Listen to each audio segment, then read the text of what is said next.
Hi hello welcome to జాట్ TV. నేను Prasanna Bharati. Guest with జాట్ టీవీ కార్యక్రమానికి స్వాగతం సుస్వాగతం.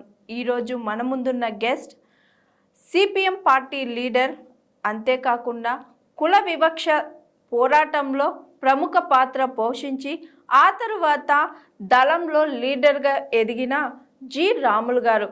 అసలు కుల వివక్ష పోరాటం చేయడానికి గల కారణాలు ఎందుకు వచ్చాయి, అంతేకాకుండా కుల వివక్ష పోరాటం చేస్తూ ఒక మంచి ఎడ్యుకేషన్లో ఆయన కొనసాగుతూనే ఉంటూ దళంలోకి వెళ్ళాల్సిన కారణాలు ఏంటి, ఇలాంటి ఎన్నో విషయాలు ఆయన్ని అడిగే తెలుసుకుందాం. హాయ్ సార్, నమస్తే. నమస్తే. ఎలా ఉన్నారు సార్? ఫైన్. సార్, అంటే మీ గురించి నేను చాలా తెలుసుకున్నాను, చాలా విన్నాను సార్. సో కాకపోతే మీ గురించి మా ప్రేక్షకులకు కూడా తెలియాలి కాబట్టి మీ గురించి ఒకసారి చెప్తారని కోరుకుంటున్నాను. ఓకే అండి. మాది స్వగ్రామం బల్పాల అని ఇప్పుడు మహబాద్ డిస్టిక్లో ఉంది. నేను ఈ హై స్కూల్ అంతా కూడా అంటే from the beginning to HSC అప్పుడు హై స్కూల్ వరకు బల్పాల స్కూల్లోనే చదివాను. అక్కడనే సోషల్ వెల్ఫేర్ హాస్టల్ కూడా ఉండేది, దాంట్లోనే ఉన్నాను.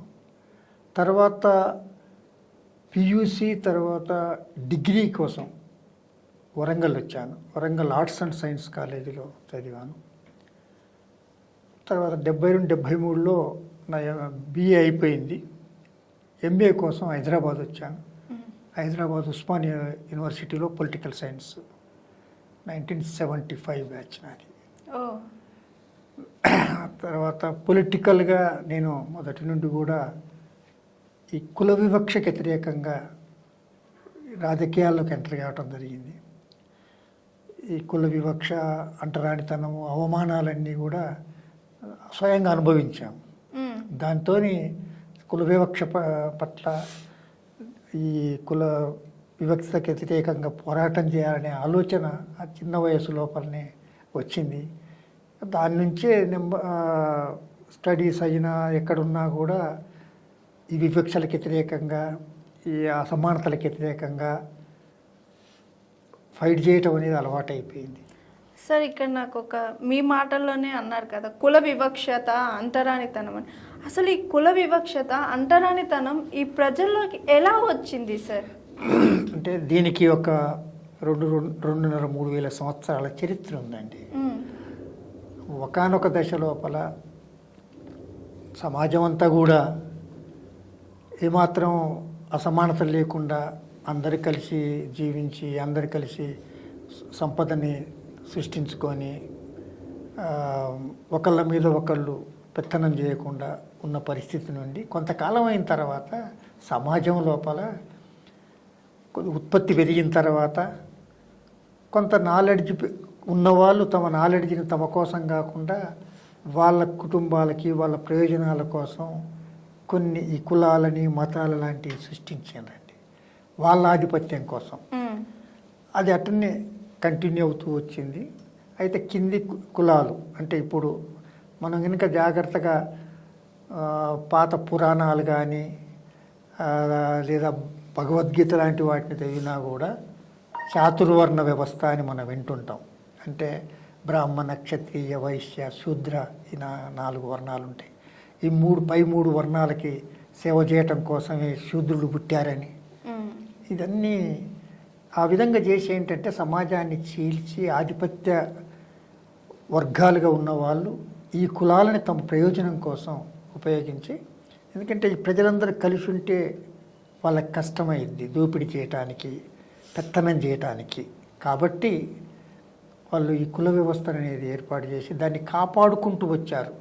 ఇది దేవుడే సృష్టించాడు, ఎక్కువ తక్కువలు సమానంగా ఉండటం సాధ్యం కాదు, 5 ఏళ్ళు సమానంగా ఉన్నాయా, ఈ జన్మ లోపల మనం కష్టపడితే వచ్చే జన్మలో సుఖపడతాం, ఇట్లాంటివన్నీ సృష్టించి ప్రజలని మత్తులో ఉంచి తమ దోపిడీ కొనసాగించడం కోసం వచ్చింది కుల వ్యవస్థ.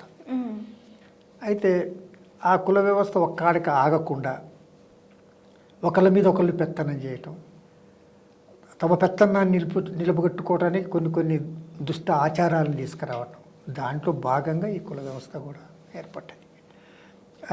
ఈ అంటరానితనం ఇవన్నీ కూడా అప్పుడే వచ్చేసాయి. సరే, అసలు ఈ కుల వ్యవస్థ కానీ ఈ అంటరానితనం కానీ ఆర్థికంగా సామాజికంగా కులం మీద ఎక్కువ ఎఫెక్ట్ చూపించింది. అసలు ఆ పరిస్థితి ఎందుకు వచ్చింది అనుకోవచ్చు సార్? మీరు మనుధర్మ శాస్త్రం అని వింటారు.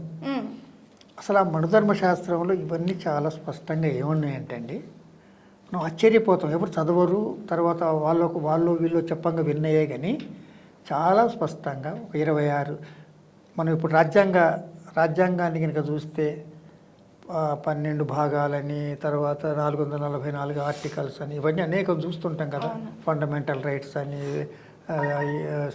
మన directive principles of state policy అని, ఇట్లా అనేకం చూస్తుంటాం. అట్లనే 2,500 సంవత్సరాల క్రితమే సమాజం ఒక ఆర్డర్లో ఉండాలని, ఆ ఆర్డర్ అనేది ఉన్నత వర్గాలకు ఉపయోగపడాలని ఒక స్మృతి అనేది మనుస్మృతి అనేది లోపల వచ్చింది. దాంట్లో చాలా అది రాజ్యాంగం, పాత రాజ్యాంగం. ఇంకొక మాట చెప్పాలంటే పాత రాజ్యాంగంలో ఉంది. పాత రాజ్యాంగం మన భారతదేశాన్ని కనుక జాగ్రత్తగా పరిశీలిస్తే 3 రాజ్యాంగాలుగా చెప్పొచ్చు స్థూలంగా. ఒకటి మను రాజ్యాంగం, రెండోది ఇండో బ్రిటిష్ రాజ్యాంగం, ఈ ప్రస్తుత రాజ్యాంగం. మను రాజ్యాంగం అంటే ఇండో బ్రిటిష్ రాజ్యాంగం వచ్చే కంటే ముందు, అంటే 1773 లోపల రెగ్యులేటరీ యాక్ట్ అని ఇంగ్లీష్ వాడు పట్టుకొచ్చాడు. దానికంటే ముందు మన దేశంలో ఉన్నదంతా కూడా మన ధర్మశాస్త్రమే. ఎవరు బ్రాహ్మణులు ఏం చేయాలి, క్షత్రియులు ఏం చేయాలి, శూద్రులు ఏం చేయాలి, వైశ్యులు ఏం చేయాలి, ఇది తప్పితే ధర్మం తప్పినట్టు. కాబట్టి ఏంటి, బ్రాహ్మణ క్షత్రియ వైశ్యులు కాని వాళ్ళంతా కూడా శూద్రులు. ఈవెన్ కమ్మారెడ్లు ఇప్పుడు ఉన్నారే, వీళ్ళంతా శూద్రులు కింద లెక్కే. వీళ్ళు వ్యవసాయాన్ని డెవలప్ చేసుకున్న తర్వాత కాస్త సంపన్నులై ఆ విధంగా సామాజిక స్థితి పెరిగింది తప్ప వాళ్ళు ఇప్పటికీ పూజారులుగా ఉండగలరా? రెడ్లు కమ్మలు సాధ్యం కాదు.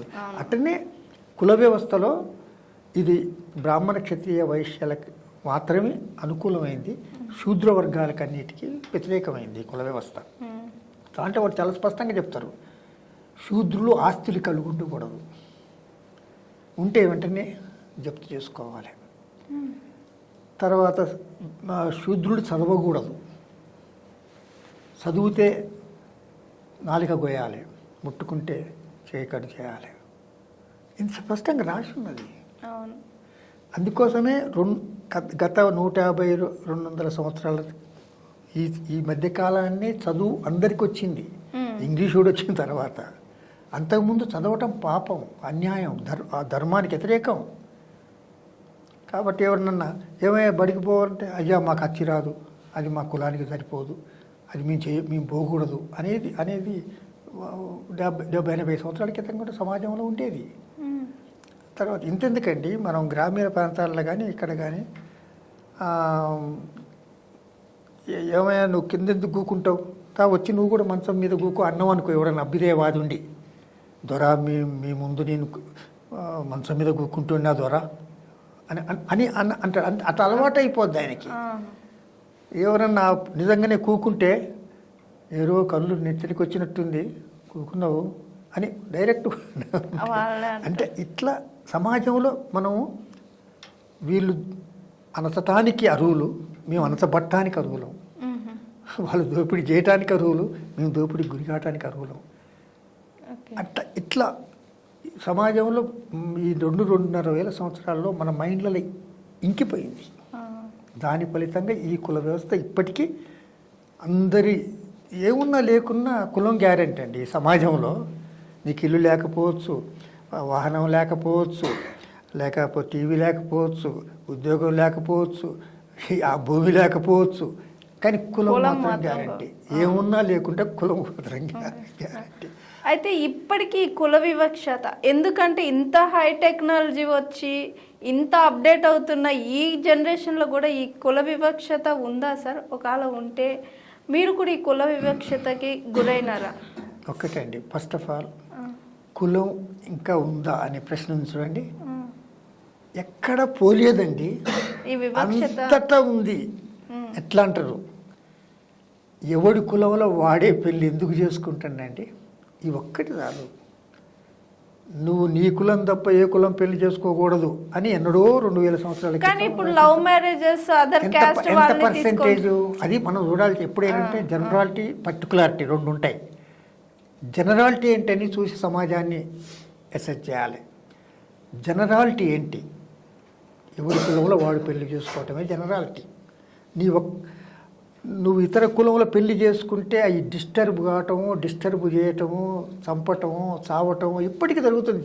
ఒక మనిషి ఇంకొక మనిషిని ప్రేమించి పెళ్లి చేసుకుంటే చంపేస్తాడు. ఏంటి ఇదే కులం? తర్వాత ఇప్పుడు ఎవరి కులాన్ని వాళ్ళు ఆర్గనైజ్ చేసుకుంటున్నది మనం చూస్తూనే ఉన్నాం. కాబట్టి కులం అనేది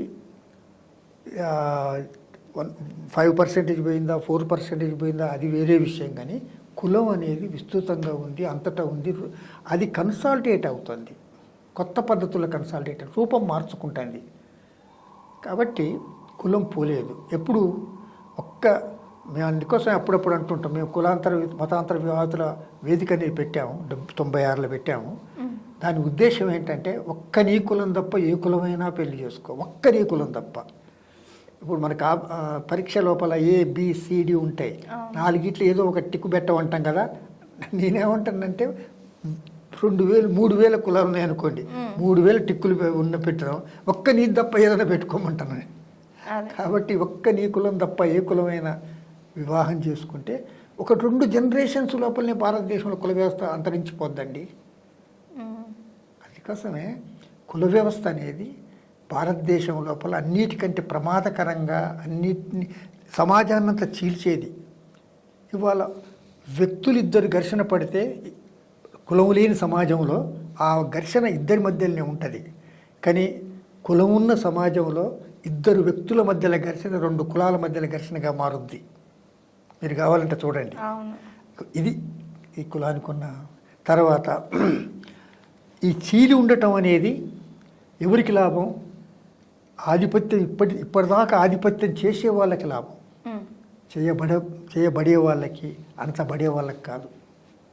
కాబట్టి కుల వ్యవస్థని కాపాడుకుంటారు ఎవరు? ఆధిపత్య కులాలకు సంబంధించిన వాళ్ళు. ఇది జనరల్గా కులానికి సంబంధించిన. అయితే ఇదన్నీ మేము దాదాపు చిన్నప్పటి నుండే అంటరానితనాన్ని నీళ్ళ కాడ, స్కూళ్ళ, తర్వాత మన ఎక్కడ లేదనేది ఏం లేదు. ఎన్నెందు వెతికినా అందందే ఉంటుంది కులం. నువ్వు ఎక్కడికి పోతే అక్కడికి ఉంటుంది. అందుకోసం అంబేద్కర్ అంటాడు, ఈ భారతదేశం లోపల కులం ఏ మూలకు పోతే ఆ మూల మీకు అడ్డం వస్తుంది అని చెప్తారు. ఇది కుల వ్యవస్థ.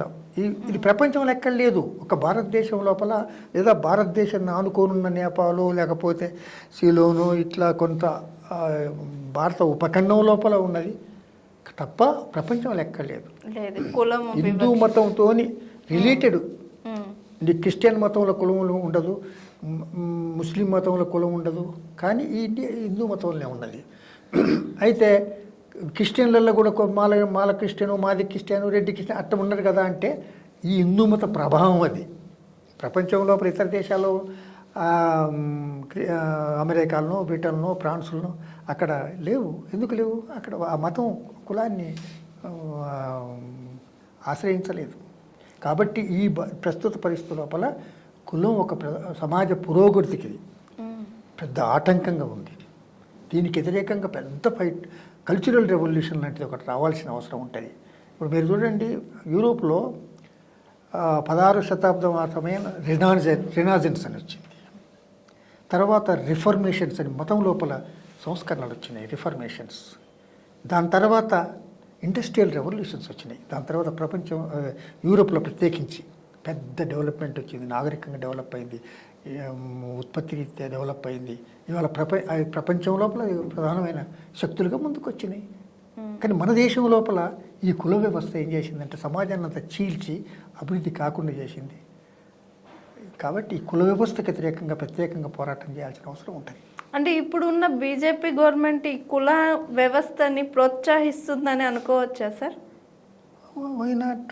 ఇప్పుడు వాళ్ళకి కుల వ్యవస్థని ఉంచాలి, ఇది చాలా అవసరము అని వాళ్ళు రాసుకున్నారు. మీరు కనుక ఇది అతనికి సావర్కర్ కానీ, గోవాల్కర్ కానీ, తర్వాత ఎగ్డేవర్ కానీ, ఈ ఆర్ఎస్ఎస్ బీజేపీకి సంబంధించిన లీడర్ల యొక్క ఉపన్యాసాలు కానీ, వాళ్ళ పుస్తకాలు కానీ చదవండి. వాళ్ళు ఎక్కడ కూడా కుల వ్యవస్థ దుర్మార్గమైంది, దీనికి వ్యతిరేకంగా పోరాటం చేయాల్సిన అవసరం ఉంటుంది అని ఇట్లా ఎక్కడ నీకు ఒక్కటి మాటగల. పైగా మన సనాతన ధర్మాన్ని కాపాడాలి, మన వ్యవస్థని, కుల వ్యవస్థని రక్షించాలి, కుల వ్యవస్థ రక్షించితేనే భారత సమాజం ముందుకు ఇట్లా వాళ్ళ రాంటే ఉంటుంది అన్నమాట. కాబట్టి వాళ్ళు ఎంతెందుకండి, ఇప్పుడు మనం చూస్తున్నాం ఈ ఒక 20 రోజులు అయిందనుకుంటా మోడీ గవర్నమెంట్ వచ్చి. ఈ 20 రోజులని మీరు చూడండి ఎన్ని ఘాతకాలు అయినాయో. ఛత్తీస్గఢ్లోనండి, అది ఛత్తీస్గఢ్ బీజేపీ గవర్నమెంట్. అక్కడ పశువులని అమ్ముకుంటే వాళ్ళు ఉంటారు, వాళ్ళని ముగ్గురు చంపేసిండండి. అంటే మనుషుల్ని బతికించడానికి ప్రయత్నం చేయండి రా అంటే పశువుల్ని బతికించేసి మనుషుల్ని చంపే వ్యవస్థ ఇది. కాబట్టి అనేకమైన ఈ కులంతోని ఇప్పుడు ఇష్టం వచ్చినప్పుడు ఇష్టం వచ్చిన ఆహారం తింటారండి, మన ఇష్టం. ఇప్పుడు నాన్ వెజిటేరియన్స్ 90% ఉంటారు భారతదేశాన, వెజిటేరియన్స్ 10% ఉంటారు ఉండరు. అయితే వెజిటేరియన్స్ అందరు వెళ్ళిపోవాలి, నాన్ వెజిటేరియన్సే ఉండాలంటే ఏం చేయాలి? అప్పుడు పాపనోళ్ళు కోమటలు వీళ్ళ పని ఏం కావాలి? అందుకోసమే ఎవరి ఆహార అలవాటు వాళ్ళ ఇష్టం, ఎవరి జీవనం వాళ్ళ ఇష్టం. ఇప్పుడు మీరు చూడండి, అది వాళ్ళు February 14th వ్యాలంటైన్స్ డే, వాళ్ళిద్దరు ఎవరో అమ్మాయి అబ్బాయి వాళ్ళు ఇష్టపడతారండి. వీళ్ళు ఎవరండి? వీళ్ళకేమో బజరంగ దళకి ఏం అవసరం, విషయం పర్సన్ వీళ్ళకేంది అంటే అహంభావం, గర్వం, డిక్టేరియల్ మెథడ్స్, మైండ్ సెట్. అది అంటే మేము చెప్పింది అందరి నాలే, ఇదే కదా డిక్టేటర్షిప్. అంటే ఇప్పుడు ఈ సనాతన ధర్మాన్ని ప్రోత్సహిస్తున్న బీజేపీ ఒక పక్క ఉంటే, తమిళనాడు గవర్నమెంట్ మాత్రం సనాతన ధర్మాన్ని పాటించమని చీఫ్ మినిస్టర్ స్టాలిన్ కానీ ఉదయనిధి కానీ వాళ్ళు కరాఖండిగా గవర్నమెంట్లో ఒక ఫామ్ రూలింగ్ చేస్తున్నారు.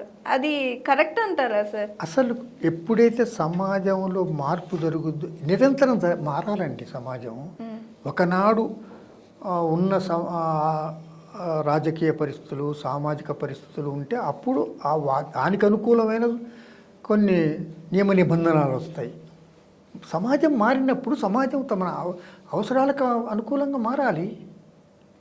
ఇప్పుడు కొన్ని సందర్భాల్లో వాళ్ళు మారుతారు. ఉదాహరణకు చెప్పాలంటే బీజేపీ వాళ్ళు లేకపోతే ఆర్ఎస్ఎస్ వాళ్ళు ఉండరు, వాళ్ళు అసలు సంస్కృతం తప్ప ఏది మాట్లాడకూడదు. మరి వాళ్ళు ఎందుకు తెలుగు మాట్లాడతారు, వాళ్ళు ఎందుకు ఇంగ్లీష్ మాట్లాడతారు? అంటే సనాతనం కదండి అది. తర్వాత మనం ఈ పాయింట్ చెట్లు వేసుకోకూడదు, ఇది సనాతనం కాదు, ఇది మోడర్న్ నాగరికత. కాబట్టి ఏం చేయాలి? ఆకులు అన్న కట్టుకోవాలి, లేకపోతే అది పులి చర్మాలు అలాంటివైనా కప్పుకోవాలి. అది సనాతనం అయింది, అది ప్యూర్ సనాతనం అయింది. మరి ఇది పాయింట్ ఎందుకు, షర్ట్ ఎందుకు, కళ్ళజోళ్ళు ఎందుకు, ఫోన్లు ఎందుకు? తెలివి తక్కువతనం అండి. ఇంత సింపుల్ విషయాలు ఆలోచించలేకపోతుంటారు వీళ్ళు. సనాతనం అంటే దాంట్లో ఏమన్నా మనకు ఉపయోగపడి సమాజానికి ఉపయోగపడి ఉంటే ఉపయోగించుకుందాం. కానీ ఇది ఇప్పుడు చూడండి, నాకు సారీ ఇక్కడ కడతాండ్రు చాలామంది. ఎందుకు కడుతుండ్రో అడిగితే ఒక్కరు సమాధానం చెప్పలేదు నాకు ఇంతవరకు. మరి మగవాళ్ళకి దిష్టి తగలదా, ఆడవాళ్ళకే తగులుద్దా? అసలు అంటే రీజనింగే ఉండదండి. మేము చెప్తున్నా వినాలి, ఇట్టుంటుంది అన్నమాట. రీజనింగ్తో ఆలోచించేదే నవనాగరికత. అసలు సమాజం మారటానికి కొత్త కొత్త పద్ధతులు రావాలి. లేకపోతే సమాజం 2000 సంవత్సరాల క్రితం ఎట్టుండేది అట్నే ఉండేదండి. మనం కూడా గోసులు పెట్టుకోను, ఆకులు కట్టుకోను ఉండేటోళ్ళం. సమాజం మారుతూ మారుతూ మారుతూ అనేక ఘర్షణల ద్వారా, అనేక ఆలోచనల యొక్క సంఘర్షణ ద్వారా సమాజం ఇక్కడ దాకా వచ్చింది. సార్, నేను మీ గురించి చాలా విన్నాను. దాంట్లో మెయిన్ పాయింట్ ఏంటంటే మీరు నక్సలిజంలోకి వెళ్ళారు. అసలు మీరు నక్సలిజంలోకి వెళ్ళడానికి స్ఫూర్తిదాయకం ఏంటి, అసలు ఎందుకు వెళ్ళాలనిపించింది సార్? ఒకటి సరే, నేను 1968 లోపలనే నేను కమ్యూనిస్ట్ పార్టీ సభ్యుడిగా మారాను. అప్పుడు నేను పియూసీ చదువుతున్నాను. అప్పుడు నాకు 17-18 ఇయర్స్ ఉంటాయి. ఎస్ఎఫ్ఐ వరంగల్ జిల్లా మొదటి అధ్యక్షుడిగా కూడా పనిచేశాను. అంటే ఎస్ఎఫ్ఐ స్టార్ట్ అయింది 1970లో, విద్యార్థి సంఘం. ఇవాళ భారతదేశం లోపల ఎస్ఎఫ్ఐ ఒక పెద్ద విద్యార్థి సంఘం. ఇవాళ జేఎన్యూలో కానీ అనేక యూనివర్సిటీస్లో ఎస్ఎఫ్ఐ, ఈవెన్ మన హైదరాబాద్ సెంట్రల్ యూనివర్సిటీ కూడా ఎస్ఎఫ్ఐ ఇప్పుడు అధ్యక్షుడు వాళ్ళు. అంటే ఎస్ఎఫ్ఐ అనేది దేశవ్యాప్తంగా ఇప్పుడు ఒక ప్రధానమైన సంఘం. ఇది అభ్యుదయవాదులందరికీ సెంటర్గా ఉంది. ఏబీవీపీ లాంటిదేమో సనాతన ధర్మం అనే పేరిట, మూఢనమ్మకాల పేరిట, మతం కులం అనే ఆలోచన ఏబీవీపీకి ఉంటుంది. ఎస్ఎఫ్ఐ ఏమో సమాజం కావాలి, ప్రజలకు అన్ని సౌకర్యాలు కలగాలి, తర్వాత సైంటిఫిక్ ఎడ్యుకేషన్ ఉండాలి, మూఢనమ్మకాలు ఇవన్నీ ఉండకూడదు. ఇవన్నీ ఎస్ఎఫ్ఐ డిఫరెంట్ అన్నమాట. ఎస్ఎఫ్ఐకి ఏబీవీపీకి కంప్లీట్గా ఆపోజిట్ ఆలోచనలు ఉంటాయి అన్నమాట. ఆ సంస్థ 1970లో ఏర్పడ్డది. ఆ ఫస్ట్ 70లో ఏర్పడ్డప్పుడు నేను వన్ ఆఫ్ ది మెంబర్స్ని. వరంగల్ జిల్లా ఎస్ఎఫ్ఐ ప్రెసిడెంట్గా ఉన్నా, తర్వాత ఆంధ్రప్రదేశ్ స్టేట్ కమిటీలో కూడా ఉన్నా. ఇది అప్పుడు. తర్వాత నేను బిఏ వరంగల్ ఆర్ట్స్ కాలేజీలో చదివేటప్పుడు ఈ విద్యార్థి ఉద్యమంలో అనేక మంది, ఈవెన్ కడియం శ్రీహరి గారు ఉన్నాడా, ఆయన కూడా మీ అందరం కొలీగ్స్ ఎస్ఎఫ్ఐలో. మీ అందరం కలిసి పనిచేసాం. నేను అప్పుడు జిల్లా అధ్యక్షుడిగా ఉన్నప్పుడు అందరం కలిసి పనిచేసాం. అయితే మాకే కొన్ని డౌట్స్ వచ్చినాయి. అది ప్రభుత్వం దాడులు చేయటం, ప్రజల యొక్క డిమాండ్స్ మీద ప్రభుత్వం దగ్గరికి రిప్రజెంటేషన్ పోతే కేర్ చేయకపోవటం, తర్వాత పోతే వాళ్ళకే పూర్తిగా మెజార్టీ ఉండి వాళ్ళు అనుకున్నదే చేయటం, మంత్రులుగా ఉన్న వాళ్ళు దురాక్రమణలు చేయటం, ఇవన్నీ చూసిన తర్వాత ఈ ఎలక్షన్స్లో మనం గెలిచేది లేదు, పోయేది లేదు, వీళ్ళంతా చూడాలంటే మనం తుపాకులు పట్టుకొని ఈ ప్రభుత్వాన్ని కూల్చేయాలి. ఇప్పుడు రష్యా లోపల, చైనా లోపల ఏ విధంగా అయితే విప్లవాలు వచ్చినాయి అలాంటి విప్లవాన్ని భారతదేశంలో తీసుకురావాలి అనే ఉద్దేశంతో అప్పుడు విద్యార్థులందరూ కూడా దేశవ్యాప్తంగానే పెద్ద ఈ ఆలోచనలు వచ్చినాయి. అప్పుడు ఉస్మాన్ యూనివర్సిటీ లోపల నేను ఎంఏ చదవటానికి వచ్చాను.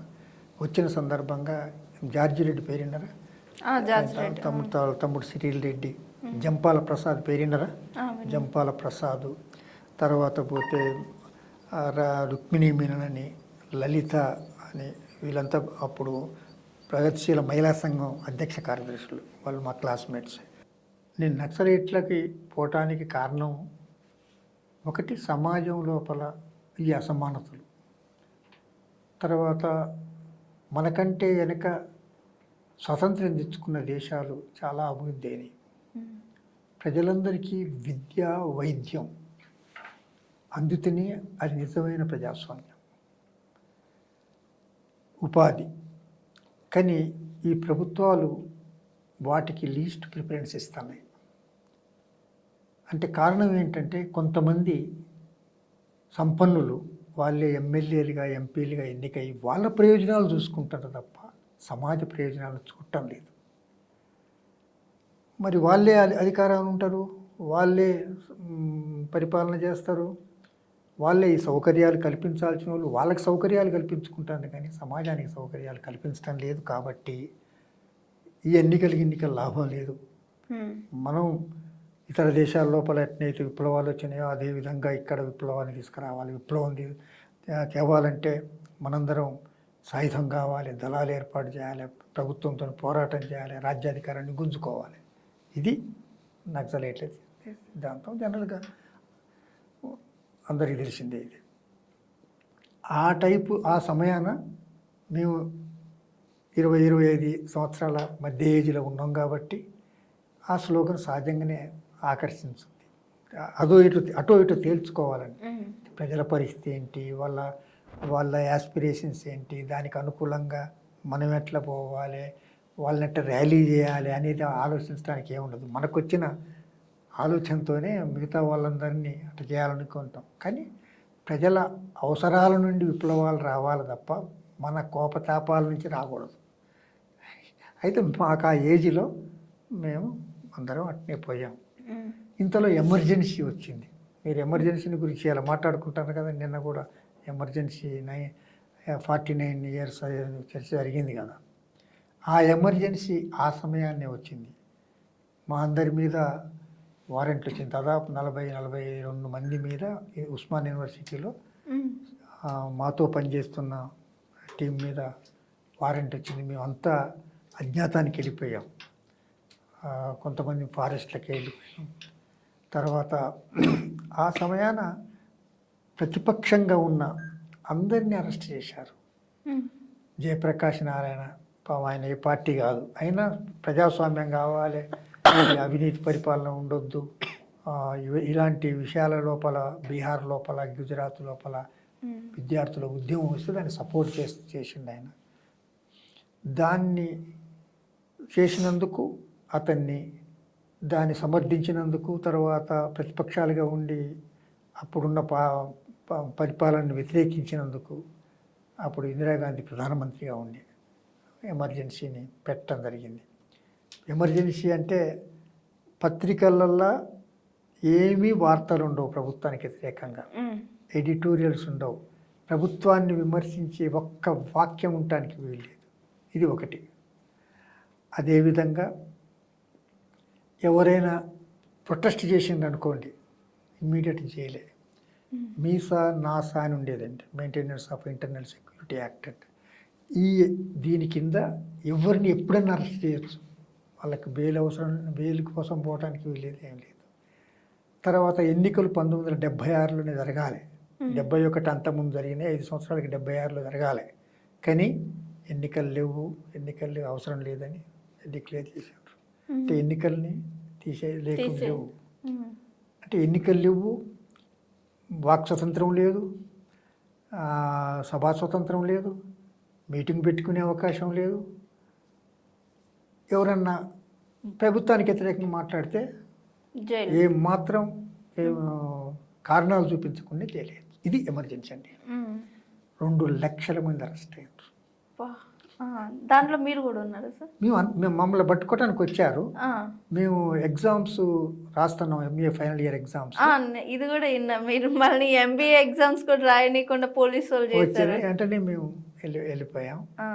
ఆ తర్వాత ఒక 2 years ఎమర్జెన్సీని ఎత్తేసే సమయాన వాళ్ళు రిలాక్స్ చేశారనమాట. అంటే ఎన్నికలకు ప్రకటించాల్సి వచ్చింది. అంటే ఎన్నికలకు కూడా ఎందుకు ప్రకటించాల్సి వచ్చిందంటే అంతా అసలు మీకు అపోజిషనే లేదు, మీరు ఎవరిని పెడితే వాళ్ళు గెలుస్తారు అని వాళ్ళ ఇంటెలిజెన్స్ రిపోర్ట్ ఇచ్చింది. అట్లయితే పర్వాలేదు, మనం ఇతర దేశాలు అన్నీ కూడా మనం ఏదో నియంతృత్వం పెట్టినాం అనుకుంటారు, అది పోగొట్టుకుందామని ఎమర్జెన్సీని తీసేసినట్టు ఎన్నికలు పెట్టిండ్రు. కానీ ఎన్నికల్లో ఉత్తర భారతదేశంలో హిందీ బెల్ట్లో ఉన్న 240 స్థానాలలో ఒక్క సీటు గెలవలేదు కాంగ్రెస్. ఇందిరాగాంధీ ఓడిపోయింది, ఇందిరాగాంధీ కొడుకు సంజయ్ గాంధీ ఓడిపోయాడు. అసలు మొత్తం ఆశ్చర్యం. అట్లా ప్రజల లోపల అంతా చేయదు. అంటే మన భారతదేశంలో ప్రజలు ఒక్కొక్కసారి చాలా సంతోషం అనిపిస్తుంది.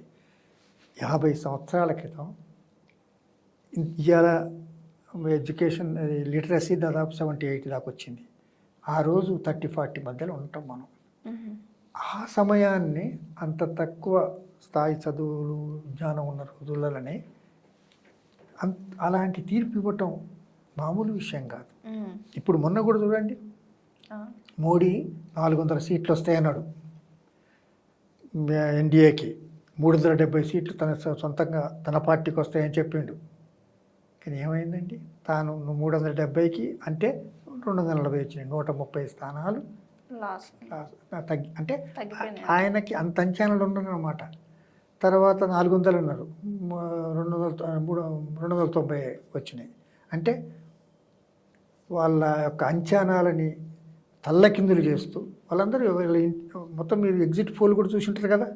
ఎగ్జిట్ పోల్లో కూడా మీరు చూడండి, ఎవరు 350 సీట్లకు తక్కువ ఇవ్వలేదు బీజేపీకి. అంటే ఆ పరిస్థితిని ప్రజలు చూడండి. అసలు ఆయన స్వతంత్రంగా గవర్నమెంట్ ఏర్పాటు చేయలేకపోయింది, సంకీర్ణ గవర్నమెంట్ ఏర్పాటు చేయాల్సి వచ్చింది. ఇతర పార్టీల మీద డిపెండ్ కావాల్సిన పరిస్థితి ఏర్పడ్డది. అంటే అది నాకు అందుకోసమే భారతదేశం లోపల ఎన్నికలు అనేవి ఇంత ఇంపార్టెన్స్ ఇచ్చి ప్రజలు ఇంత డెమోక్రటిక్గా ఆలోచించగలగటం, సమయం వచ్చినప్పుడు దెబ్బ కొట్టగలగటం. అసలు ఇవాళ ఏమైంది, మోడీ కనుక మళ్ళొక ఫుల్ మెజార్టీతో అధికారానికి వచ్చినట్టయితే ఎమర్జెన్సీ కంటే దుర్మార్గమైన పరిస్థితి వచ్చేది. ఎమర్జెన్సీలో కేవలం అది రాజకీయ ఎమర్జెన్సీనండి. కానీ ఇతను ఆర్థిక రంగం లోపల అంబానికి ఆదానికి దోషిపెట్టడానికి చేయాల్సిందంత చేస్తాడు. ఇది లేదు ఆ రోజుల్లో. పైగా ఇందిరాగాంధీ అప్పుడు ఏం చేసింది, గరీబ్ హఠావో అని స్కీమ్ తీసుకొచ్చి 20 సూత్రాల పథకం అని తీసుకొచ్చి భూములు లేని వాళ్ళకి భూములు ఇచ్చి, భూస్వాముల భూముల ఎక్స్ట్రా ఉంటే అదనంగా ఉంటే తీసి పేదలకు పంచింది ఆ సమయాన ఎమర్జెన్సీ లోపల. ఈయన ఏం చేస్తాడు, మొత్తం ఈ ప్రస్తుత ఎమర్జెన్సీని ఆసరా చేసుకొని ఆదానికి అమ్మానికి కట్టబెడతాడు.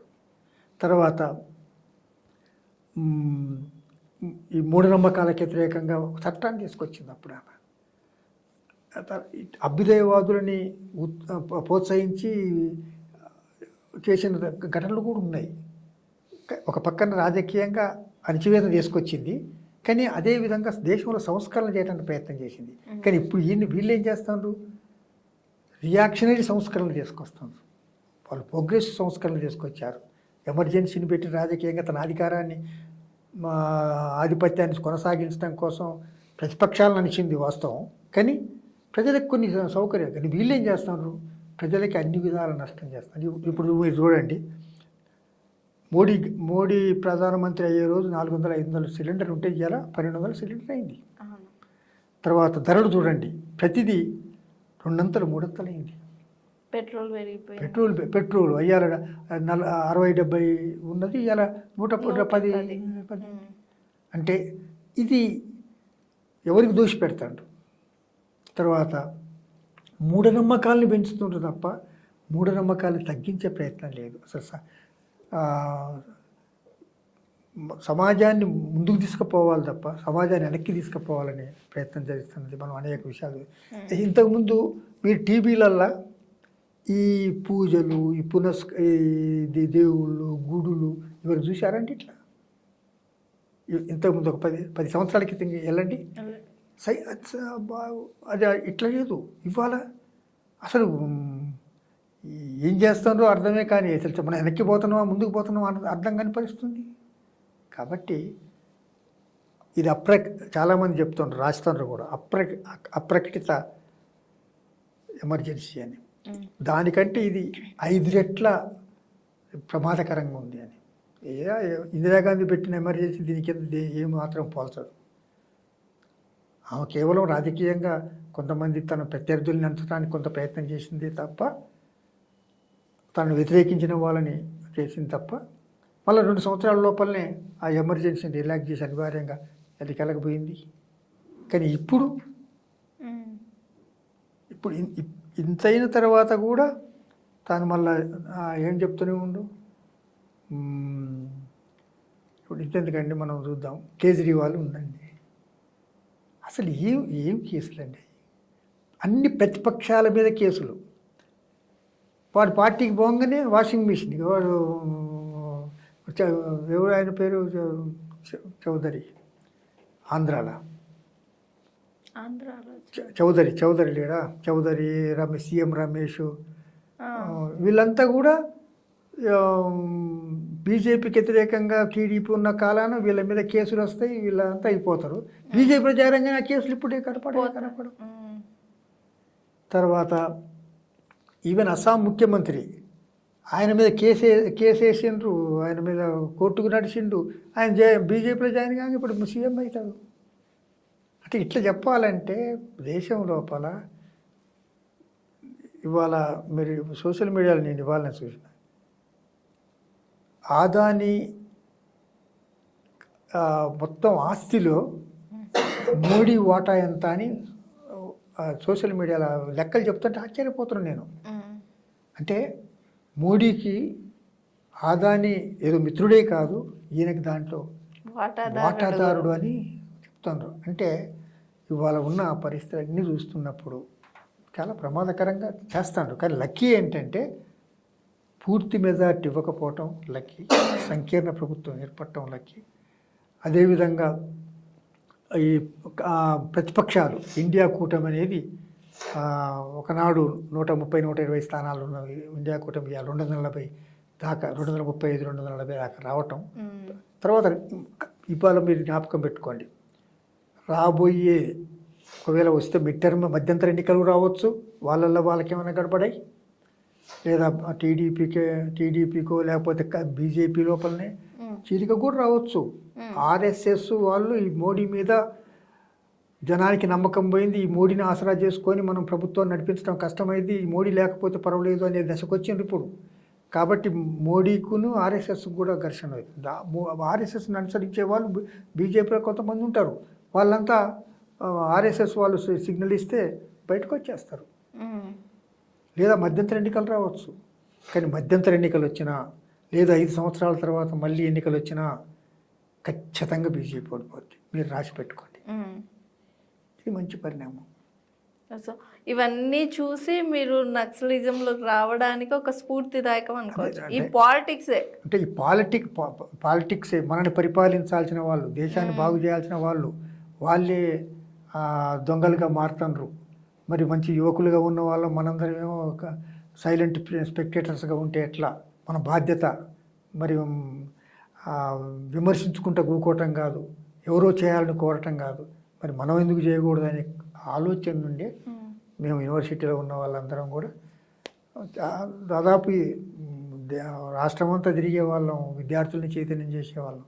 ఆ సమయాన ఈ నక్సలిజం ప్రభావానికి లోనైనా వెళ్ళిపోయాను. ఒక 4-5 సంవత్సరాలు లోపలనే ఉన్నాం. ఎమర్జెన్సీలో బాగా పూర్తిగా నిర్బంధం వస్తే ఫారెస్ట్లో ఉన్నాం. కాడి నుంచి మళ్ళీ ఎమర్జెన్సీకి అసలు రిలాక్స్ చేసి కేసులు లేని వాళ్ళందరూ కూడా బయటకు రావచ్చు అని ప్రకటించిన తర్వాత మేము అందరం బయటకు వచ్చాం. సార్ ఓకే సార్, ఇప్పుడు నక్సలిజం అంటేనే కేసులు, ఈ తుపాకీ తూటాలు, ఈ దెబ్బలు, కొట్లాట్లు ఇవి ఎక్కువ. అలాంటివి మీరు ఫేస్ చేస్తారు సార్? కాల్పులు కానీ లేదంటే మీకు ఏమైనా గాయాలు అలాంటివి ఏమైనా అయినా దాఖలాలు కానీ ఏమైనా ఉన్నాయా సార్? అంటే కొన్ని సందర్భాలలో ఎదురు కాల్పులు అయ్యాయినాయి కానీ నాకేం కాలేదు. తర్వాత ఇక మా దళాలల్లో కొంతమంది చనిపోవటం జరిగింది. కేసుల జైళ్ళల్లో ఉన్నారు చాలా కాలం పాటు. నా వరకు వచ్చినప్పుడైతే అలాంటిది డైరెక్ట్గా దెబ్బలు తగలటం కానీ అవన్నీ జరగలేదు. అంటే మేము థిక్ ఫారెస్ట్లో ఎక్కువ కాలం ఉన్నాం. ఇవాళ థిక్ ఫారెస్ట్లకి ఇప్పుడు ఎంటర్ కాగలుగుతున్నారు కానీ పోలీసు వాళ్ళు అప్పుడు ఎంటర్ కాగలిగే దారులు కానీ ఆయుధాలు కానీ అప్పుడు లేవు. ఇప్పుడు టెక్నాలజీ డెవలప్ అయింది. ఫోన్ సిగ్నల్స్ని ఆసరా చేసుకొని పోగలిగే పరిస్థితి ఉంది. తర్వాత పోతే మన ఇది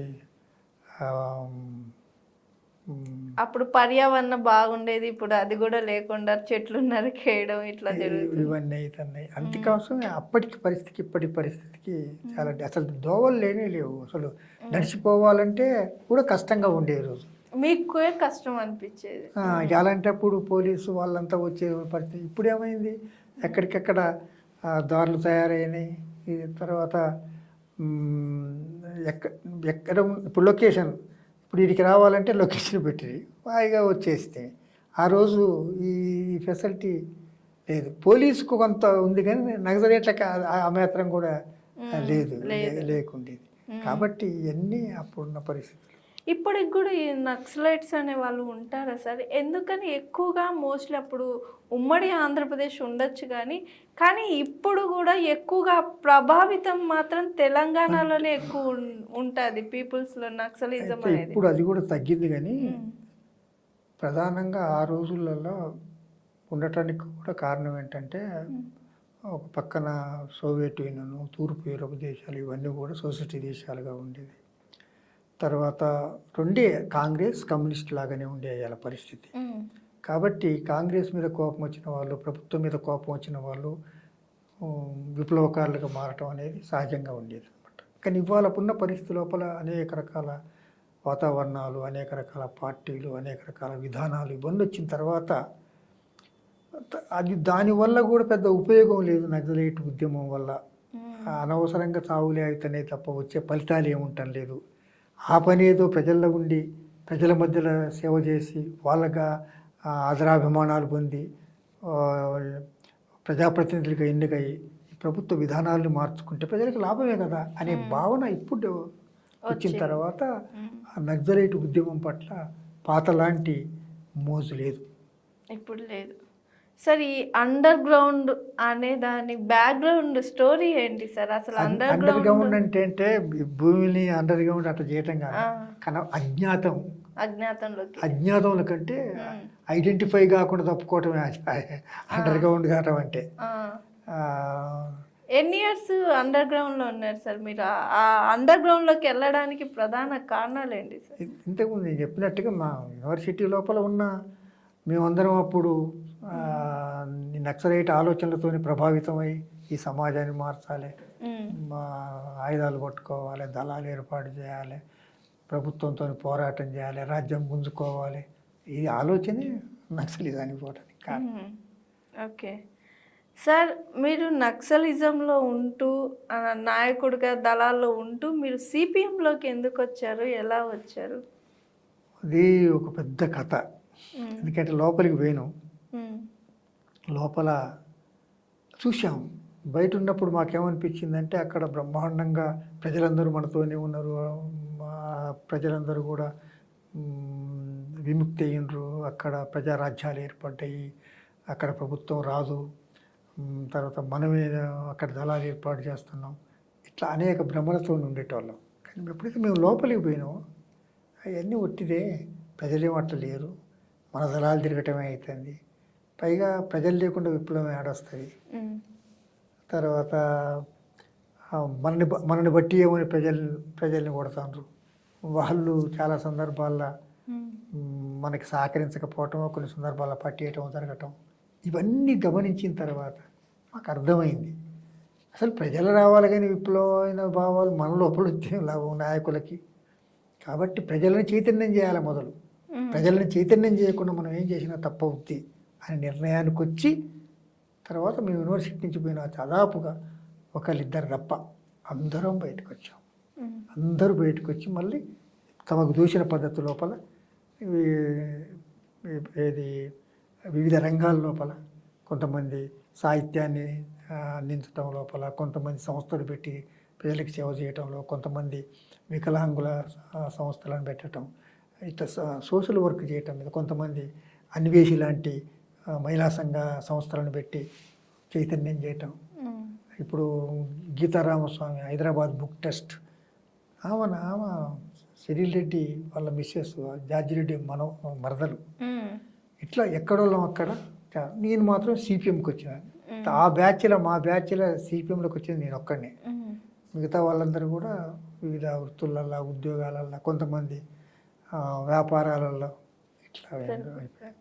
ఎందుకని సిపిఎంలోకి రావాలనిపించింది? అంటే భారతదేశంలో ఉన్న పెద్ద వామపక్షాలలో సిపిఎంఏ బలమైన వామపక్షం అప్పట్లో, ఇప్పటికి కూడా. అయితే మనం ఒక బలమైన వామపక్ష పార్టీలో, ప్రజాస్వామ్యయుతంగా ఉన్న వామపక్ష పార్టీలో ప్రజల్ని చైతన్యం చేసిన తర్వాత మనం దేనికైనా సిద్ధపడాలనుకునే పార్టీ సిపిఎం పార్టీ.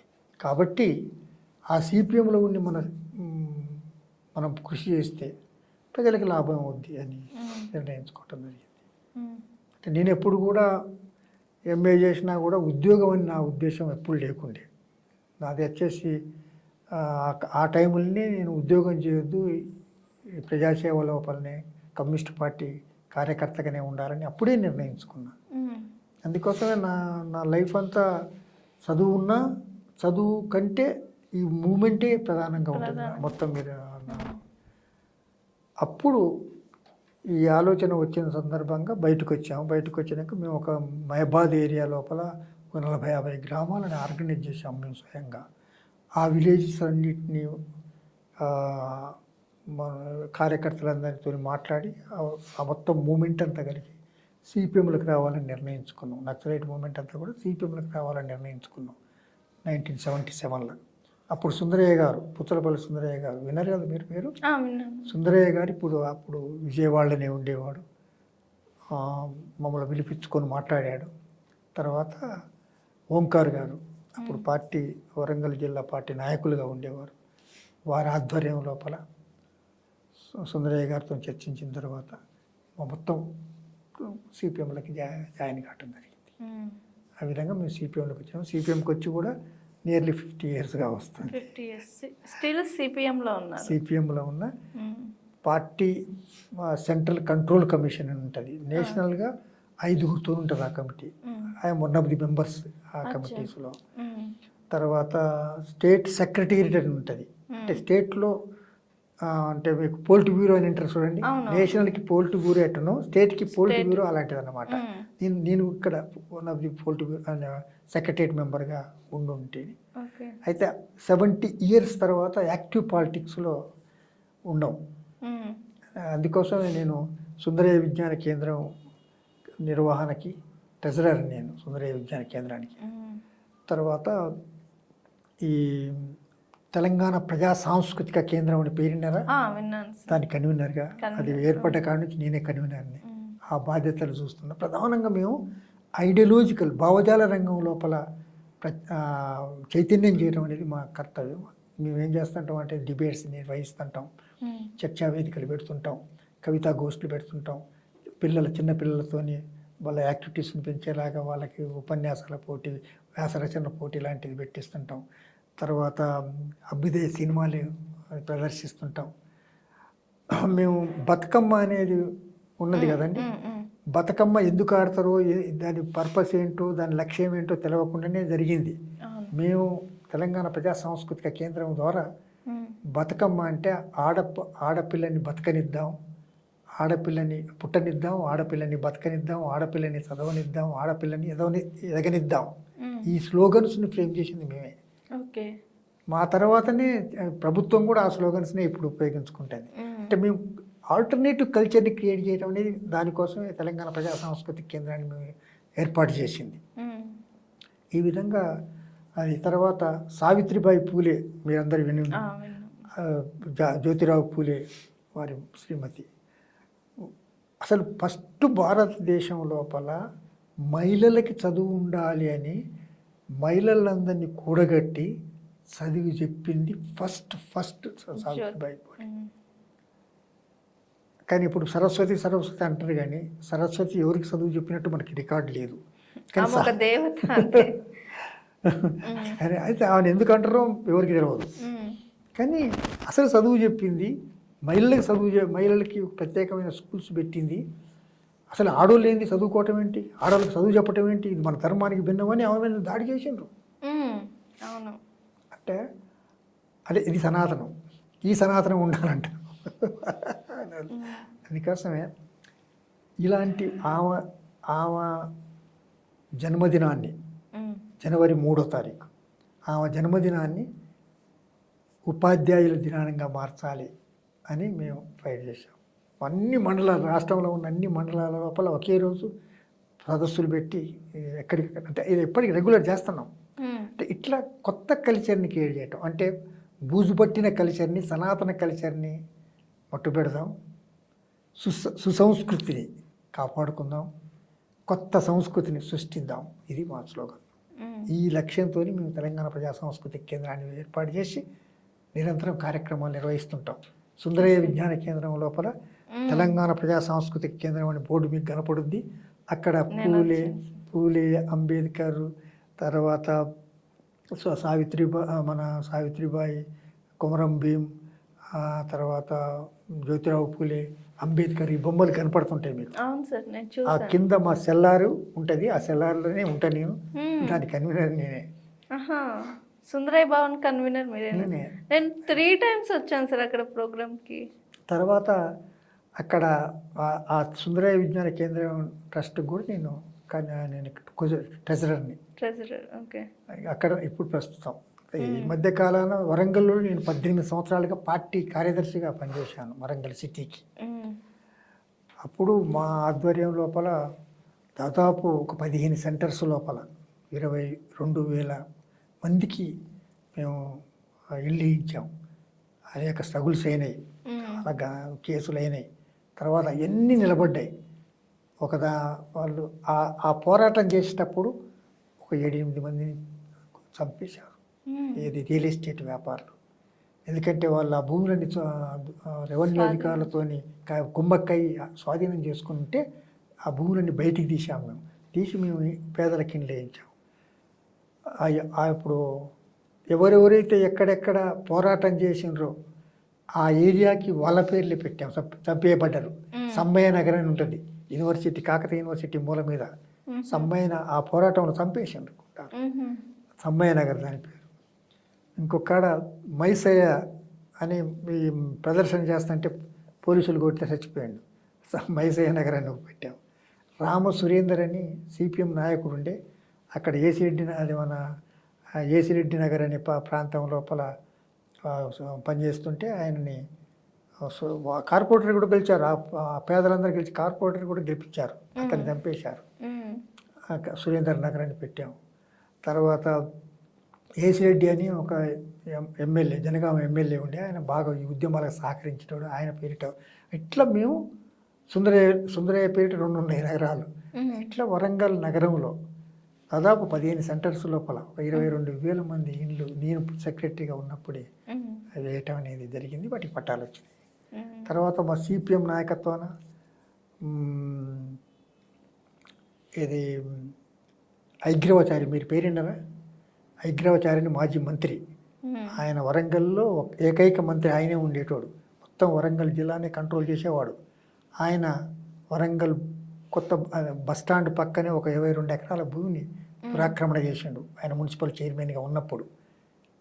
అది అందరికీ తెలుసు, అది ఆయన దురాక్రమణ చేసిండు, కానీ ఎవరు పోరాటానికి ముందుకు రాలే.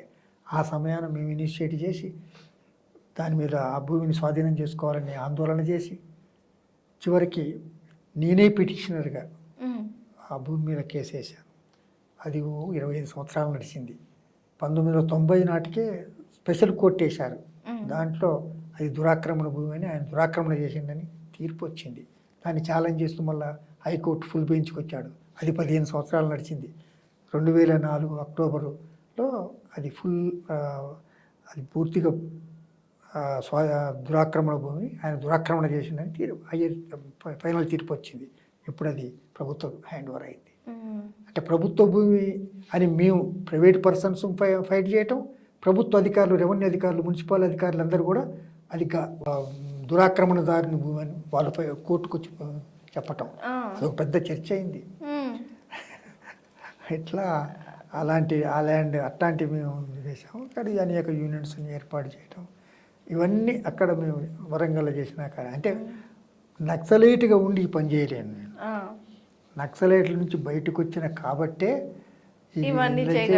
కాబట్టే మీరు అన్నాడు చూడండి, నక్సలైట్ల నుంచి ఎందుకు బయటకు వచ్చినని. లోపల ఉన్నప్పుడు మా పని అంతా మమ్మల్ని మేము రక్షించుకోవటమే సరిపోయేది. పోలీసులు ఎక్కడి నుంచి వస్తున్నారు, ఈ ఊరు వచ్చిందట, దళాలు వచ్చినాయి, కానీ ఇవి చర్చించుకోవటమే సరిపోయేది. ఇంత మా టైముని, మా విజ్ఞానాన్ని అడవికి కాసిన వెన్నెలలాగానే ఉండేదన్నమాట. ఇది వేస్ట్. మనం ఇంత చదువుకొని ఇంత విజ్ఞానవంతులు ప్రజల్లో ఉండి ప్రజలను చైతన్యం చేసి ప్రజల కోసం ఫైట్ చేయకుండా అడవులు పట్టుకొని ఉండాల్సిన అవసరం ఏంటి, లోపల దాక్కుని ఉండాల్సిన అవసరం ఏంటి, మనం రక్షించుకుంటూ ఉండాల్సిన అవసరం ఏందని అప్పుడు మేము రియలైజ్ అయ్యి బయటకు వచ్చి సిపిఎంలో జాయిన్ అయ్యి ఈ కార్యక్రమాన్ని నిర్వహించి, ఒక పక్క నక్సలిజంలో ఉండి, ఒక పక్క సిపిఎంలో ఉండి, ఇప్పుడు మీరు చెప్పిన ట్రస్టులకంతా ఉండి కూడా మీరు రచయితగా కూడా బుక్స్ రాస్తున్నారని విన్నా. ఎందుకని సార్ సడన్గా రచయితగా మారాలని? సడన్గా ఏం కాదు, నేను 2007-8 లోపలనే తెలంగాణ వారసత్వం అని ఒక బుక్ రాశాను. తర్వాత 2000 సంవత్సరం అనుకుంటా నీలం రంగు ఎరుపు అనే పుస్తకం రాశాను. ఇప్పుడు ఇంకా 2 పుస్తకాలు, ఒకటి నాకు స్ఫూర్తిదాతలు, అంటే నేను సుందరయ్య గారితో కలిసి పనిచేశాను. ఓంకార్ విన్నారా పేరు? ఓంకార్ గారితో కలిసి పనిచేశాను. కాకి మాధవరావు గారితో కలిసి పనిచేశాను. అంటే ఆయన మా ఉద్యమంలో కాదు, ఆయన ఆఫీసర్, ఆయన కలెక్టర్గా ఉన్నప్పుడు నేను వరంగల్ హాస్టల్స్ సెక్రటరీగా ఉండేవాడిని. ఆ విధంగా కలిసి పనిచేశాను. తర్వాత ఫుల్ మీల్స్ అనేది ఆయన కాలాననే రాష్ట్రానికి వచ్చింది. శంకరన్ సోషల్ వెల్ఫేర్ సెక్రటరీగా ఉండేది, ఈయన వరంగల్ కలెక్టర్గా ఉండేది. ఫుల్ మీల్స్ అంటే మీకు అర్థం కాకపోవచ్చు. హాస్టల్స్లో ఒక చిన్న ప్లేట్ ఉంటుంది, ఆ ప్లేట్లనే పెడతారు అన్నమాట అన్నం, అంతకంటే ఎక్కువ పెట్టరు. ఆ ఏజ్ ఏమో 20-25 ఇయర్స్ మధ్యలో ఏజ్, ఆ ప్లేట్ భోజనం ఎట్లా అసలు సరిపోని పరిస్థితి. అప్పుడు ఈ ప్లేట్ భోజనం తీసేయండి, ఫుల్ మీల్స్ కావాలని ఒక పెద్ద ఫైట్ రాష్ట్రాలు.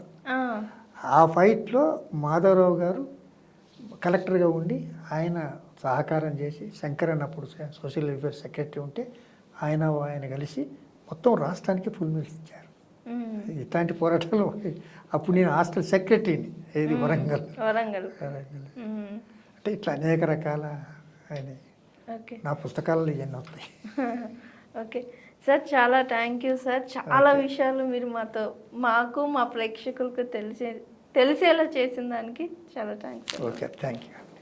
చూసారు కదండి, ఇవాళ మన గెస్ట్ జి రాములు గారు. మరోసారి మరో గెస్ట్తో మళ్ళీ కలుద్దాం. చూస్తూనే ఉండండి GRTV. నమస్తే. Hi, this is Swathi. Like చేయండి, షేర్ చేయండి, కమెంట్ చేయండి అండ్ సబ్స్క్రైబ్ చేయండి GRTV. Hi, this is Monica. Please like, share and subscribe GRTV.